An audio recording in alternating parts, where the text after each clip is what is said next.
Tole akkam jirtu isiniin jecha arraan tana boqonnaa ja'a hydrocarbons and their natural resource waan jiruun waliin eegallaa jechuudha. Hydrocarbonii fi argama isaanii jechuudha, madda isaanii wajjin taa'aa jechuudha. Akkuma beekamu xumura boqonnaa ja'a irratti wantoota kana beeknee bira dabruun dirqamaa jechuudha. Nu galuu keenya adda baasuudhaaf. Introduction isaa wajjin ilaalla. Introduction isaadha. The hydrocarbons that you are going to study in this unit are class of organic compound. Hydrocarbon nuti boqonnaa kana keessatti wajjin ilaaluu deemnu organic compound jedhamtu. But what are organic compound in the organic chemistry? Organic compound maali? Organic chemistry maali?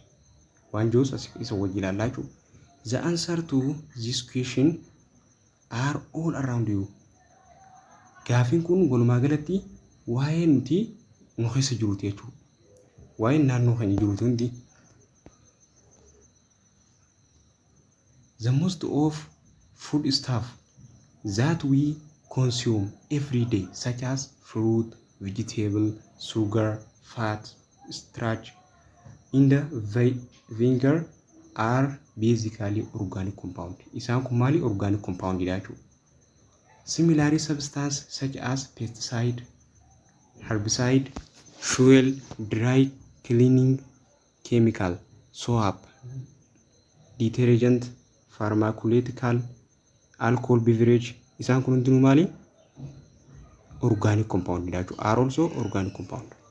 Every living organism is made up of organic compound. Lubbu qabeeyyiin hundinuu made of organic compound jechuudha. A large number of organic compound have been isolated in the identified from plant and the animal. Plant and animal. Organic compound hundi isaanii large number lakkoomsaan baay'een organic compound dha. Addatti adda katee fi eenyurraa kan dhufe identitiin isaanii plantii fi animal irraa kan dhufu jechuudha. Eenyu organic compound.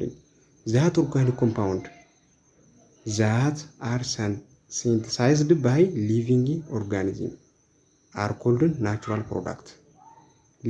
Organic compound living organism irraa dhufu maal jedhama? Natural product jedhama jechuudha.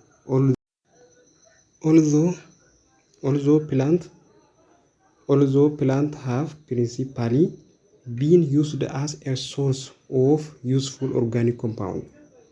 Haa ta'u malee plantiin caalatti akka madda organic compound itti fayyadamna. Such as traditional medicine, akka qoricha aadaa. They also provide some organic compounds that are considered drug abuse.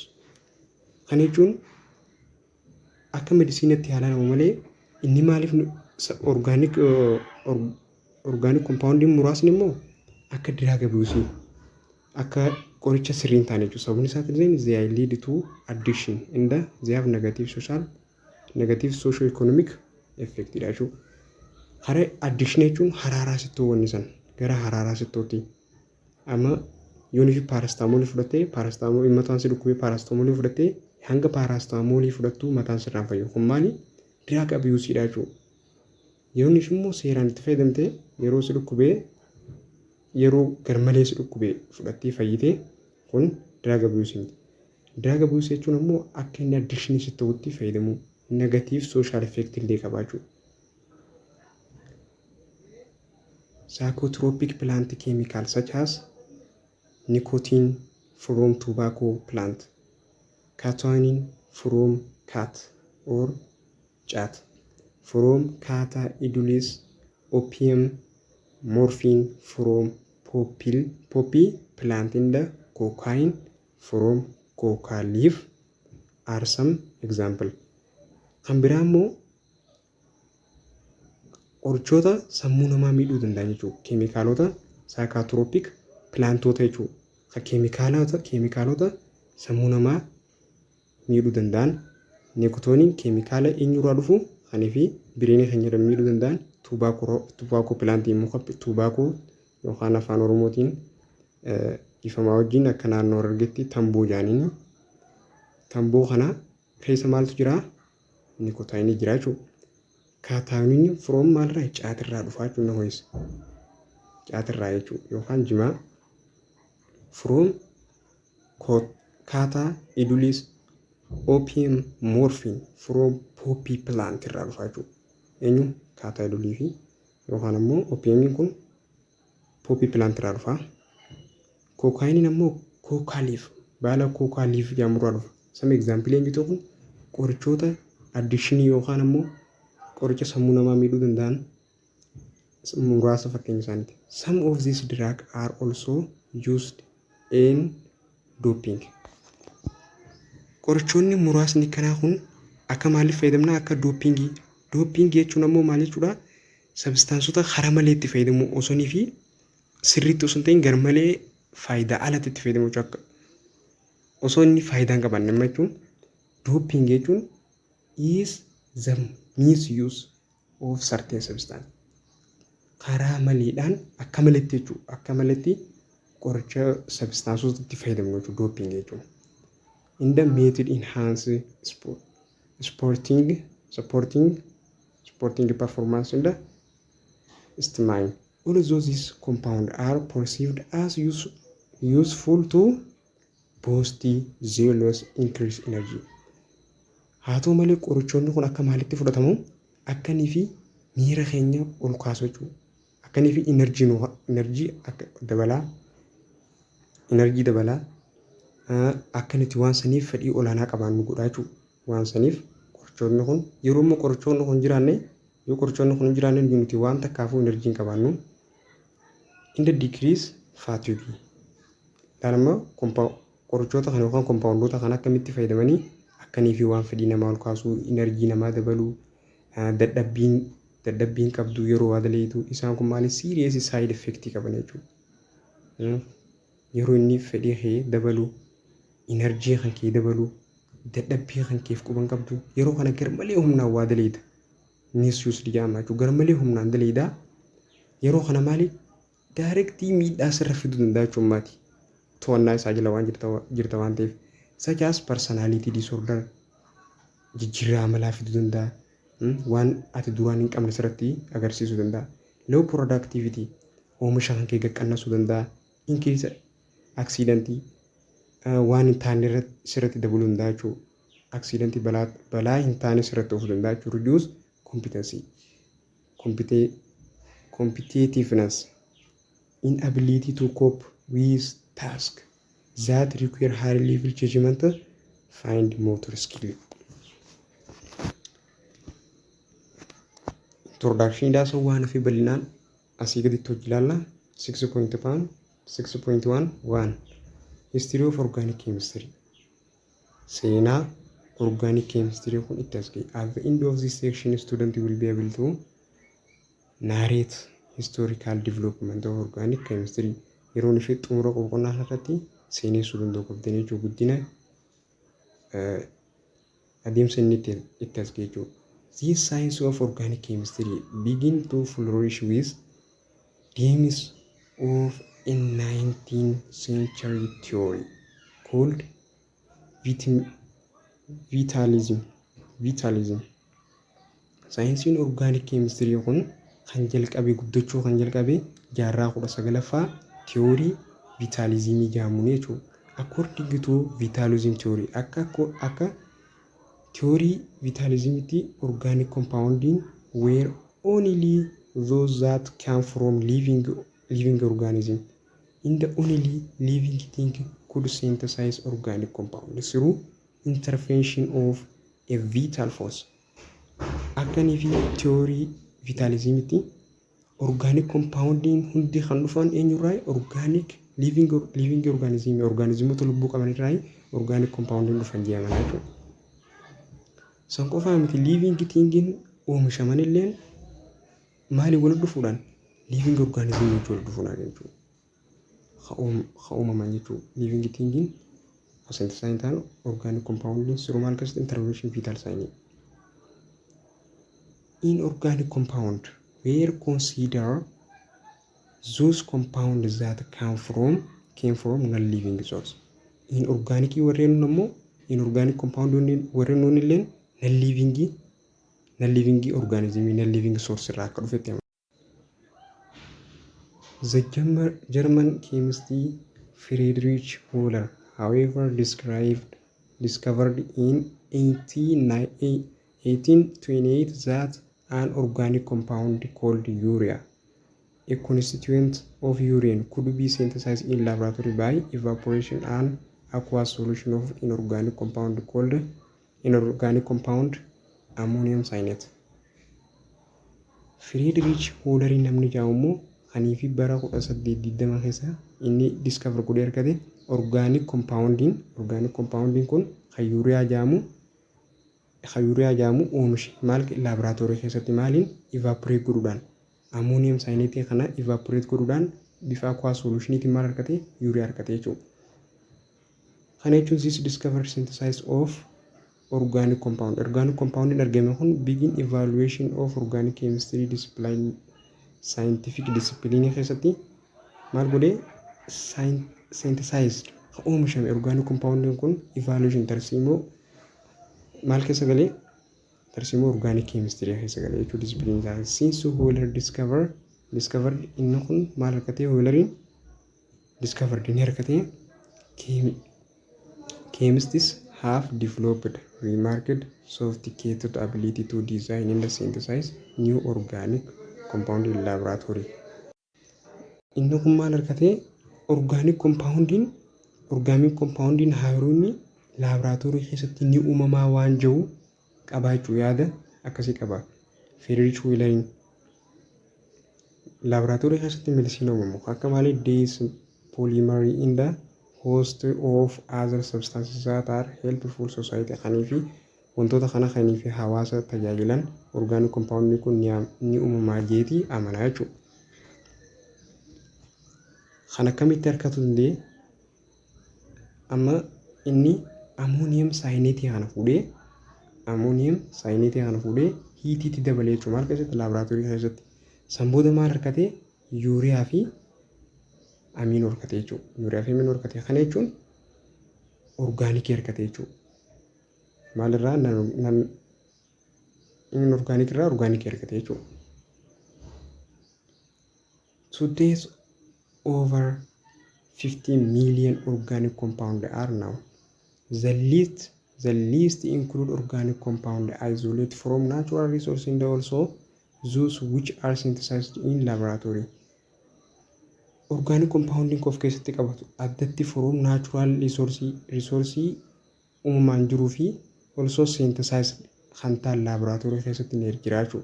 Organic compounding kanumaaf organic compound yookiin uumamaa fi laboratory keessatti illee synthesize ni ta'a. All of organic compound whether of synthesized or natural origin contain element carbon. Khanii fi synthesized tos laboratory keessatti khanii fi uumamaan jirullee maal qaban element carbon qaban. Therefore organic chemistry today is defined study carbon compound. Carbon compound maal godha qorataa jechuudha organic chemistry. Today yeroo har'aa kana ni ibsaa jechuudha. Yookaan ni qorataa waa'ee organic compound dha. Eenyu organic chemistry maal malee oxides of carbonate, hydrocarbonate, cyanides and cyanate isaan kana malee waan hafee isaan kanarraa waan hafee ni qorataa jechuudha waa'ee carbon compound. But why is carbon special? Maaliif adda ta'e? Garuu maaliif carbon adda ta'e? If you have a look a predictable yoon if gabatee predictor laalte you will see over 100 elements listed there. Elementonni baay'een achitti dhibbaa ol kan ta'an tarreeffamee jira, kaa'amee jira jechuudha. The question comes from mind. Gara sammuu keenyatti dhufa. Why should the entire field of chemistry based on the chemistry of compound contain specific element carbon? The resin linked to unique property of carbon called catenation. sababni deebisaa wantoota wal keessatti wal qabatu adda ta'ee amala kaarbooniiti jechuudha. Amalli kaarboonii san maal jedhama? Catenation waan jedhamu. Catenation jechuun yoo maal jechuudha? Catenation jechuun the ability of atom of the same element to join together to form short or long chain or ring. Catenation jechuun dandeettii elementiin wal fakkaataan walitti join ta'uudhaan wal qabachuudhaan maal uumuu? Chainii uumuudha jechuudha. Chainii jechuun amma kaarban boondiidhaan akka wal qabsiifamanii chainii wal qaqqabatiinsa akka shashalaatti wal qabataa deemu kana oomishuu dheeraa yookaan ammoo gabaabaa yookaan riingii akka beenziinii fa'aadha jechuudha san kana oomishuudha jechuudha.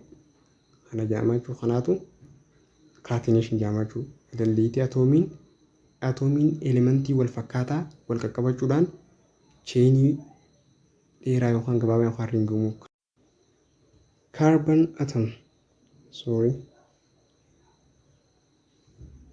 Carbon atom can form strong covalent bond to one another to form ring in the chain.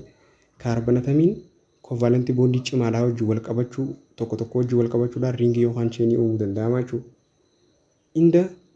Also they can form strong bond to element. Strong bondii uumuu danda'an jechuudha elementoonni kun. Akkamiin fa'aan? Haayidroojinii, naayitiroojiinii, oksijiinii fi salfariin cimaa uumuu danda'an jechuudha. Sababni isaatiilleen bond forming property carbon can be basis huge diversity of compound. Isaan kun compoundoota baay'ee keessatti wal qabachuu waan danda'aniif jechuudha. Amala bondii uumuu danda'anii jechuudha. A few other elements like sulfur, silicon and boron show behavior kan agarsiisan garuu immoo baay'ee gaxaanaadha jechuudha amalli isaanii kun.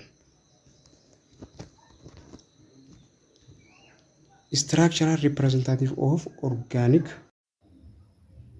6.1.2 structural representation of organic molecule.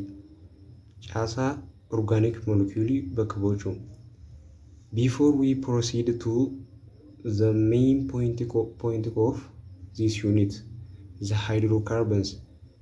Hydrocarbon unit kana eegaluun dura we shall briefly review the bonding concept. Why bonding gabaabsinee haasuu qabna jechuudha. Recall from your grade 9 that carbon has 4 valence electron and it can form 4 covalent bond with other atom. Carboniin electron valence 4 qaba. Atomii biraa wajjin covalent bond 4 uumaa jechuudha. Kana jechuun carbon yooma methane fudhanne carbonii takka hydrogenii 4 jechuudha. Yeroo kana valansiin carboniidha 4. Valansiin hydrogenii ammoo takka jechuudha. Valansiin hydrogenii takka. Kun akkamitti dhufe? Electron configuration irratti hundaa'uudhaan carboniin atomic numberin isaa 6, electron configuration irratti hundaa'uudhaan yeroo henyu 2 4 yeroo kana valansiin isaa meeqa 4 jechuudha. Hydrogenii ammoo valansiin isaa takka. Yeroo kana akkamitti covalent bond 4 ta'a? Valansi 4 qabu dot goonee katti rakkeenya. San booda hydrogeniis valansi takka qaba 4 takka. Yeroo kana peerii lama walitti dhufee maali covalent bondii takka uumaa. Yeroo kana share walitti godhanii bondii takka uuman bondii takka. Yeroo kana bondii meeqa jettu jira? 4tu jira jechuudha. Sababa electron valence 4 qaba eenyu carboniin. You also studied Lewis structure, a representation of covalent bond in which share electron pair of covalent bond are shown as pair, dot or line between two atoms. In the lone pair are shown lone pair dot individually atom. Akkuma reefu laalletti Lewis structure jechuun dootii goonee akkas share walitti godhanii covalent takka uumuu jechuudha. Bondii uumuu jechuudha jechuudha. Kanuma reefu duraa goonee ilaallisanii. However, as the size of compound increase, size compound atomic size compound yero dabalu, it become too difficult to portray structural molecule within loose structure. Yeroo fi bal'ataa deemu ni ulfaata jechuudha. Yeroo fi ka saayiziin isaa bal'ataa deemu structure molecule kana loose structure jedhan ni ulfaata. This is why scientists have developed other structural representation include structural formula, condensed formula, structural formula in the bond line representation in the polygon formula. Yeroo mo compound ni dheerate, yeroo compound size isaa yeroo bal'ate loose structure dhaan draw godhuun baay'ee ulfaataa jechuudha. Kanaaf saayintistoonni maal fidanii structure isaan itti bakka bu'an fidanii jechuudha. Structure san 4 eenyufaadha? Structural formula, condensed structural formula, bond line representation, polygon formula. Isaan 4 kanaanii draw godhaa jechuudha dheerate.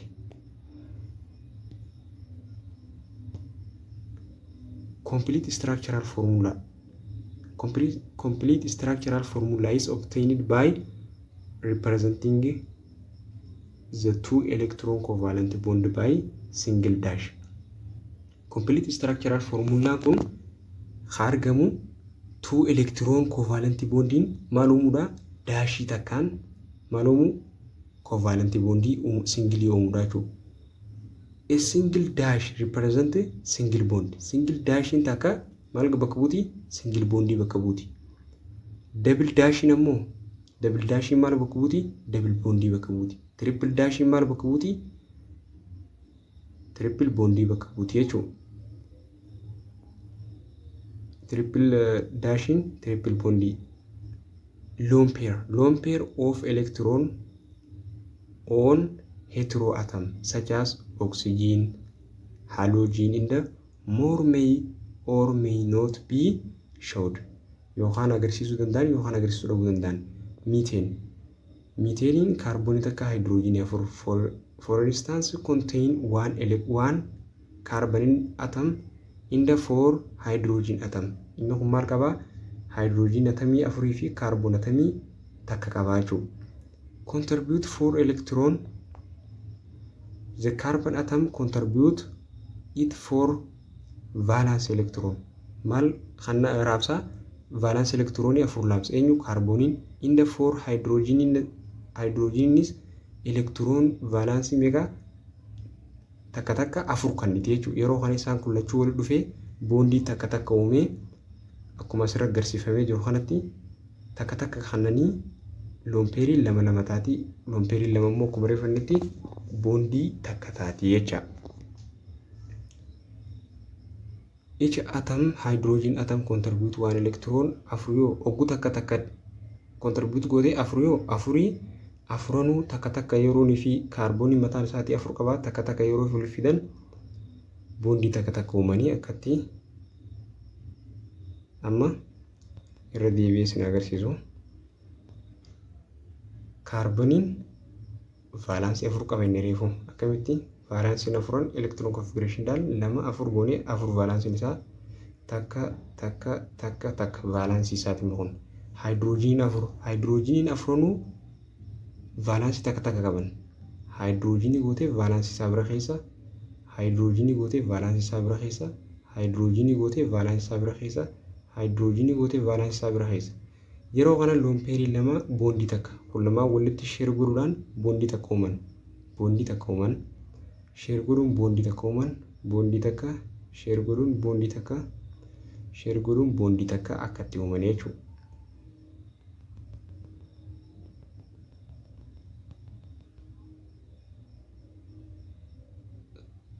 Therefore, the loose structure for methane molecule have 4 plus 4 8 electron idachu hydrogen 4 carbon 4 mega 8 electron idachu draw the flowing uta sagali lalle jira.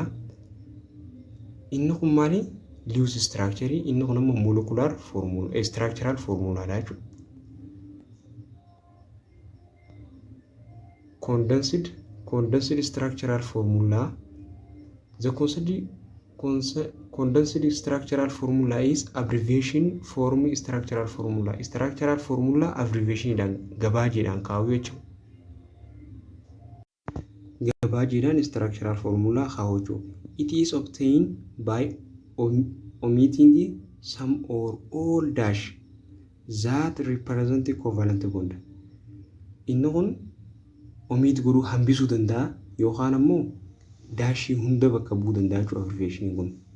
Hexane kaarboonii 6 qabu, boondii immoo boondii takka takka kaatee jechuudha. Boondii takka takka kaatee kan represented by structural formula. Structural formulaadhaan bakka buufna jalqaba. Kaarboonii 6 takka 2 3 asuma irratti ilaallu takka 2 3 4 5 6 kaarbooniin 6. Kaarbooniin 6 maal godha?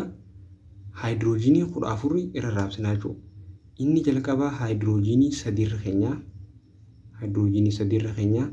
Inni jidduurra jiru kaarbooniin kamiyyuu boondii 4 waan qabachuu danda'uuf 2 haayidroojiinii irra keenyaa jechuudha jidduurratti. Maaliif kaarboonii fi kaarboonii jidduullee boondii waan jirtuuf haayidroojiinii 2 qofa qabachuu danda'a jechuudha. 2 irra keenyaa san booda xarafaa 3 6 jidduu 4 8 6 fi 8 14 jechuudha. Boondiin isaanii elektiroonii sheer godhuudhaan kanii fi harkatu san. Structural formula condensed structural formulaadha jedhama jechuudha. Kan ammoo abbreviation yeroo goonu kan jalqabaa kaarboonii 3 qabaa. 3 isa kana xaxxiyaanu kaarboonii 2 isa kana kaarboonii 2 isa kana kaarboonii 2 isa kana kaarboonii 2 isa kana kaarboonii 3 jechuudha. Kan abbreviation goone jechuun boondii hambisnee haayidroojiinii 2 jechuun haayidroojiinii lachuu boondii takka takka keessa hojii qabdi jechuudha.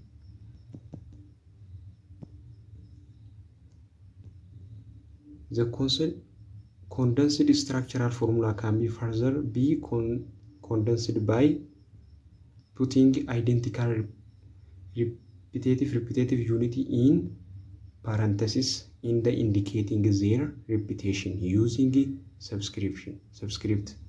subscript fayyadamuudhaan yoonii fi irra deddeebi'e amma akkuma asirra mul'atu kanatti CH2 yeroo meeqa irra deddeebi'e takka 2 3 4 yeroo 4 irra deebi'e jechuudha. Repeatii kana maal goonee keenyaa subscriptiidhaan keenyaa jechuudha. Kan akkamii keenyaa kaarbanii isa jalqabaa kan fudhanna hasadii qabu kana CH3 ennaan san boodarra parentasisii bannaa eega banne booda isaan kana keessaa tokko CH2 jennaan. San booda isaan kun waliigala meeqaa jira? Takka 2 3 4 asin maal goonaa subscriptii 4 goona. San booda CH3 goonaa jechuudha. Kana jechuun kaarbooniin kun kaarban H2n 4tu as keessatti argamaa jechuudha. Kana gooneeti gabaajeedhaan kaa'uu condensed structural formula jechuun. Bond line structural representation jechuudha. In bond line structural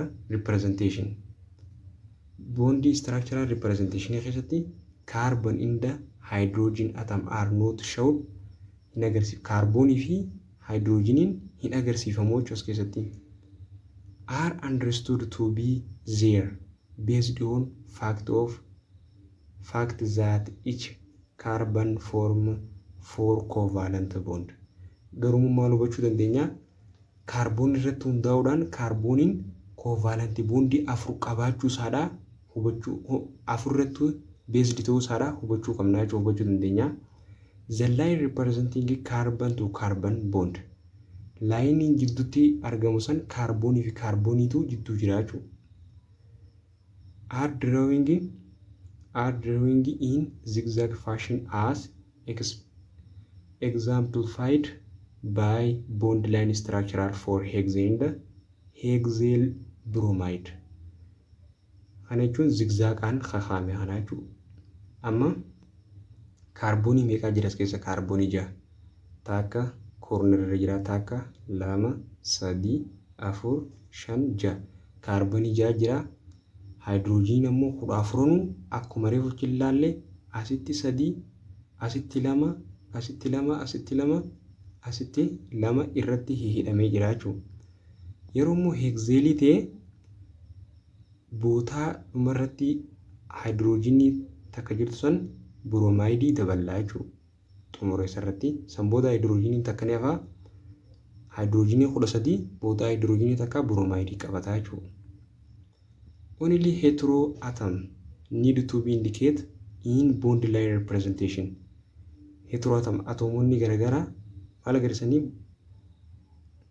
indicate in bond keessatti line representation jiraachuun laayiniidhaan bakka buusaa agarsiisaa jechuudha. The terminal in bond line structural donate methyl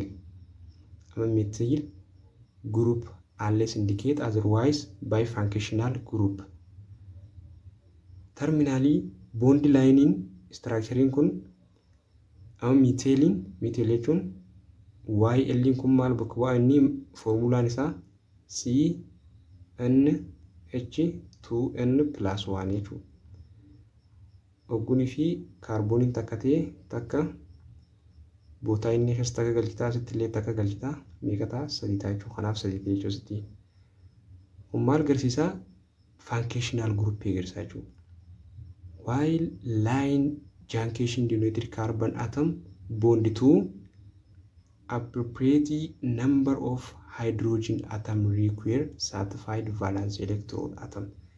Kuni maal agarsiisaa? wal qabatiinsisaa kun haayidroojinii wajjin valence electronii guuttachuu isaa agarsiisaa jechuudha.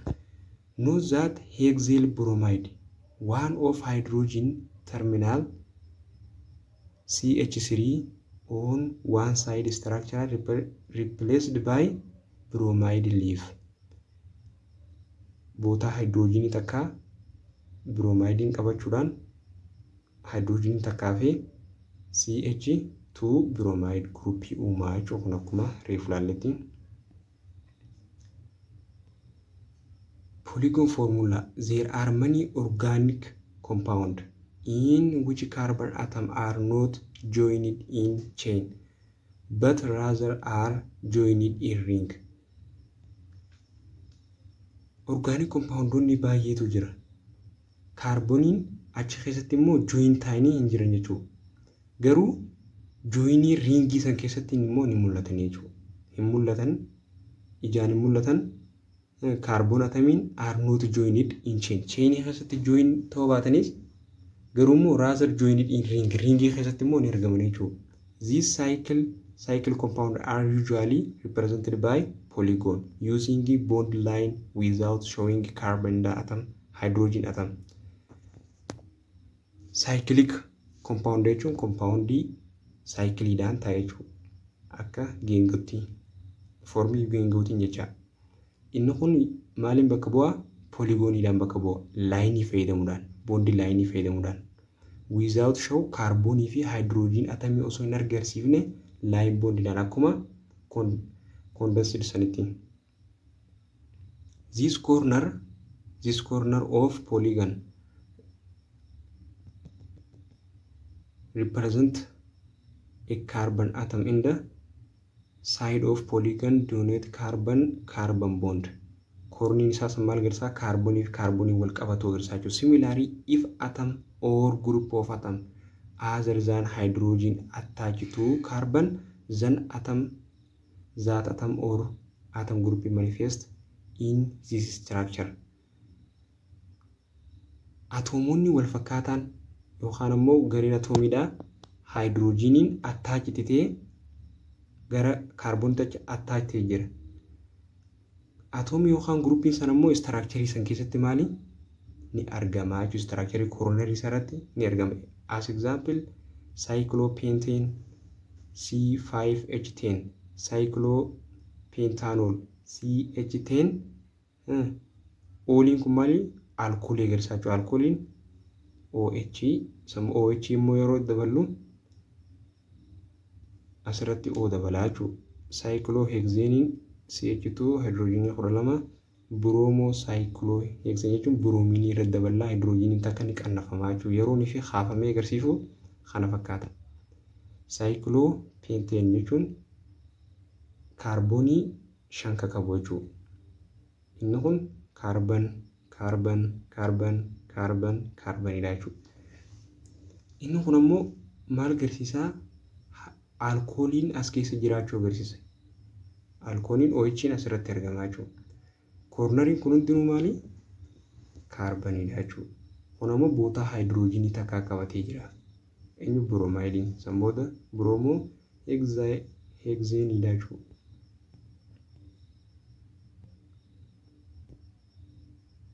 .1.3 Class of Organic Compound. Classii organic compound ilaalaa jechuudha. At the end of this section, student will be able to classify organic compound, define term functional. Ramaduu xumura kanarratti xumura mata duree kanarratti ramaduu danda'u eenyu organic compound ibsuu danda'u functional term isaaniidha.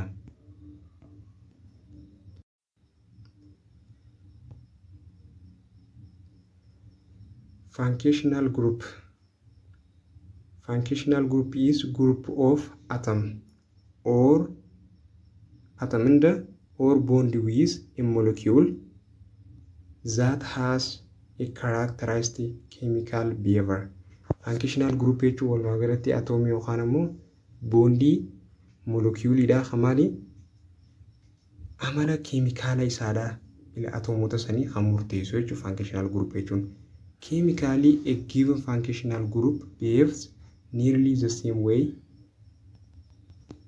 way every molecule it is part of. Chemically functional grouping kan name amalli isaadha walitti ni dhiyaata jechuudha. Karaa wal fakkaataan molecule kamiyyuu keessatti. Table 6.1 list common functional group hydrocarbon name ending in the specific example. It also given simple example their occurrence. Table jaat qaata keessatti functional group isaadha hydrocarbon name isa specific example achi jalatti nu kan jira akkuma mul'atu kanatti. Functional group of alkene. For example carbon double bond. Carbonii fi carbonii gidduu double bondiin jiraachuu eenyu alkeniin. Amma asirratti olaallee isa san hunda asumarratti fixuu dandeenya jechuudha. Some class of organic compound their functional group naming example. Organic compound warreenuun alkane, alkyne, aromatic isaan kana jechuudha. Functional groupiin ammoo alkeniin functional groupii hin qabu jechuudha. Naming isaa ammoo maali? AN. Example isaadha CH3 one dash or one double bond or one bond gidduu kaarboonii lamaan gidduu bondiin takka jiraachuudha jechuudha. Kun ammoo example isaati. Alkene jechuun bondii takka qofa kan qabu jechuudha. Formulaan isaadha CnH2n+2 ta'a. Alkiniin double bondii qaba jechuudha. Gidduu kaarboonii fi kaarboonii gidduu. Ending namein xumurri maqaa isaadhaa immoo kan dabalatu ENE dha jechuudha. Double bondii gidduu isaanii jira eteenii gidduu. Kunis eteenidha. Alkyne jechuun double bondii triple bondii qaba. Ending isaadha YNE triple bondii ta'e eteen jennaan jechuudha. Aromatikiin ammoo ringidha jechuudha. Ending immoo hin qabu jechuudha. Akkuma argamu benziinidha. Ringidhaan ta'a jechuudha. 6.2 Saturated hydrocarbon. Saturated hydrocarbon kan jennuun alkenidha jechuudha kun. Formulaan isaa akkuma reefu ilaalletti CnH2n+2 At the end of this section, student will be able to define hydrocarbon ibsuu danda'u, define saturated hydrocarbon yookaan alkeenii, define homologous series, derive general formula of alkene from based on the number of hydrogen in the carbon. General formula irraa baasuu danda'u qabna jechuudha. Alkeen irraa maalirratti hundaa'uudhaan hydrogen number fi carbonidhaan. Write the first 10 member alkene homologous series. Jalqaba memberii isaa kanaas barreessuu, molecular formula kan hunda jalatti waliin ilaallaa deemnaa jechuudha. Compound that contain only carbon in the hydrogen. Carbon in the hydrogen atom called hydrocarbon. Compoundonni hydrogenii fi carbonii qofa qaban maal jennaani? Hydrocarbon jennaan. Hydrocarbon may be classified as aliphatic yookaan ammoo fat like aromatic jennee qoonnaa jechuudha. Bakka lamaan kanatti eenyu hydrocarbon. Aliphatic hydrocarbon exhibit fat like behavior. Amala faatii qabaa jechuudha aliphaticin. Include inni kun ni qabata alkene, alkyne or their derivatives isaan kana qabaa jechuudha. Alkene ni qabata aliphaticin, alkene, alkyne yookaan ammoo derivatives. Aromatic hydrocarbon are those hydrocarbons that contain low hydrogen to carbon ratio. Aromatic kennuun ammoo reeshoodhaan hydrogenii fi kaarboonii gidduu jiru gaxaanaa haa ta'e, lowii haa ta'e qaba jechuudha. Benziiniin amma maali? Aromaatikidha. 6 carbon 6 hydrogen. Hydrogenii kaarboonii wajjin qabatu maal qaba? Lowii qaba jechuudha. For instance, as typical aromatic hydrocarbon having ratio of number of hydrogen atom to number of carbon atom only 1. Kaarboonii takkittiin hydrogenii takka wajji qofa wal qabataa jechuudha.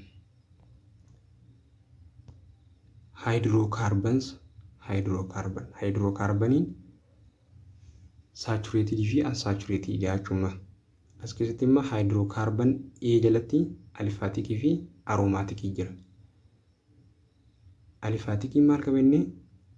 Alkeenii, alkyne qaba. Saturated hatee immoo eenyu? Alkeenidha. Unsaturated hatee immoo alkeenii fi aromaticidha jechuudha. Classification of hydrocarbon A, aliphatic and aromatic in the B is saturated and unsaturated. Aliphatic in A fi aromatic B hydrocarbon in A aliphatic fi aromatic qaba. B nammo saturated unsaturated. Saturated in eenyu? Alkene. Unsaturated in alkene aromatic. Hydrocarbon may also be classified saturated and unsaturated. Hydrocarbon in saturated fi unsaturated ni ramadama. Generally speaking, yeroo fi dubbannu compound such as alkene. Alkene kakka methane qabu. Those molecules contain only single bond are referred to saturated compound. Bondi single qofa waan qabu qofa qaba. Molecules only single bond ta qofa qabu maal jennaani? Saturated, because they contain maximum number of hydrogen atom per carbon atom that carbon compound can possess. Kana jechuun kaarboonii takkittiitu hydrogenii guddaa qaba waan ta'eef saturated jennaan jechuudha.